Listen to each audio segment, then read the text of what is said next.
ہندو مذہب میں اگر کسی عورت کا شوہر فوت ہو جائے اس بیوہ عورت کو منحوس سمجھا جاتا ہے، بلکہ بعض بدبخت ہندو تو اس کو زندہ جلا دیتے، لیکن اب بعض زندہ تو نہیں جلاتے لیکن اس کو جیتے جی ہر روز جلاتے رہتے ہیں۔ اور ہم الحمدللہ مسلمان ہیں، ہمارے پیارے مذہب اسلام میں الحمدللہ ایسی کوئی بات نہیں، جس عورت کا شوہر فوت ہو گیا یہ شہید بھی ہو جائے اس کو منحوس نہیں سمجھا جاتا، بلکہ وہ اپنی وقت مقررہ پر فوت ہو گیا یا شہید ہو گئے۔ اذا جاء اجلهم لا يستاخرون ساعة ولا يستقدمون، جب وقت مقررہ آتا ہے نہ ایک منٹ آگے ہوتا ہے نہ پیچھے ہوتا ہے، وقت مقررہ پر گئے، لیکن ہمارے اس معاشرے میں اس کو عجیب سمجھا جاتا ہے، معیوب سمجھا جاتا ہے۔ صحابیات میں کیا تھا، یعنی شوہر شہید ہو گئے، فوت ہو گئے، عدت پوری کرتے اگلا نکاح، وہ بھی شہید ہو عدت پوری کر اگلا نکاح، کئی نکاح ہوئے۔ ایک صحابیہ تھی حضرت عاتقہ بن زید رضی اللہ عنہ، حضرت عبداللہ بن ابو بکر صدیق رضی اللہ عنہ کے بیٹے سے، صاحبزادے سے، شہزادے سے ان کی شادی ہوئی، وہ شہید ہو گئے۔ ان کے بعد ان محترمہ نے اپنی عدت پوری کرتے اگلی شادی کی حضرت زید بن خطاب رضی اللہ عنہ، وہ بھی شہید ہو گئے۔ اگلا نکاح ہوا حضرت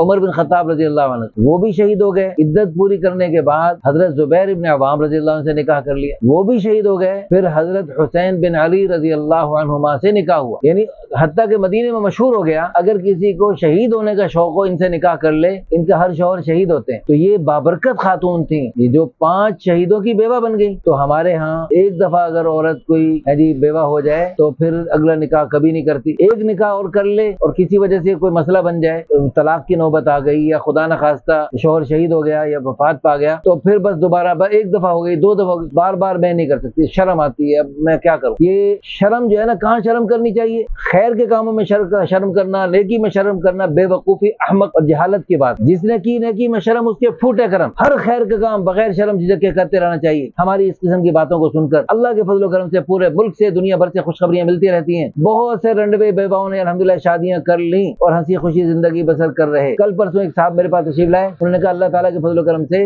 میں نے یعنی آپ کے بیانات سن کر میں نے نیت کی کہ میں اگلی شادی کرتا ہوں، ورنہ اس سے پہلے بالکل مجھے خیال ہی نہیں تھا کہ میں شادی کروں گا۔ تو بہت اچھی بات ہے، اللہ پاک آپ کو جزائے خیر عطا فرمائے۔ مرنے کے بعد کام آنے والی 3 چیزیں: صدقۃ جاریۃ، مسجد مدرسے بنوانا، نمبر 2 علم ينتفع به، علم کی بات آگے پھیلانا، لکھ کر، پڑھ کر، بول کر پھیلانا، یہ ہماری ویڈیو کو شیئر کرنا، یہ بھی مرنے کے بعد کام آنے والی 3 چیزوں میں سے ہے۔ اور تیسری چیز کیا فرمائی؟ ولد صالح يدعو له، ایک اولاد جو بعد میں دعائیں کرتی ہے۔ تو اپنی ایک ہی بیوی سے 2-4 بچے نہیں، 2-3-4 بیوی ہوں اور ان سے 15-20 بچے ہوں، ان کو اپنے لیے صدقہ جاریہ بنا کے جاؤ۔ مرنے کے بعد سب چیزیں جو بھاڑ میں جانے والی ہیں ان پر زیادہ زور نہ لگاؤ، جو مرنے کے بعد کام آنے والی یہ 3 چیزیں ان کو زیادہ سے زیادہ بناؤ۔ ایک مسجد نہیں، زیادہ مسجدیں بنواؤ، 1-2 بچے نہیں، زیادہ بچے بناؤ، اور زیادہ بچے اللہ سے مانگو۔ زیادہ بچے جننے والی عورتوں سے شادی کرنے کی رسول اللہ صلی اللہ علیہ وسلم نے ترغیب دی۔ اللہ ہم سب کو دین کی سمجھ نصیب فرمائے۔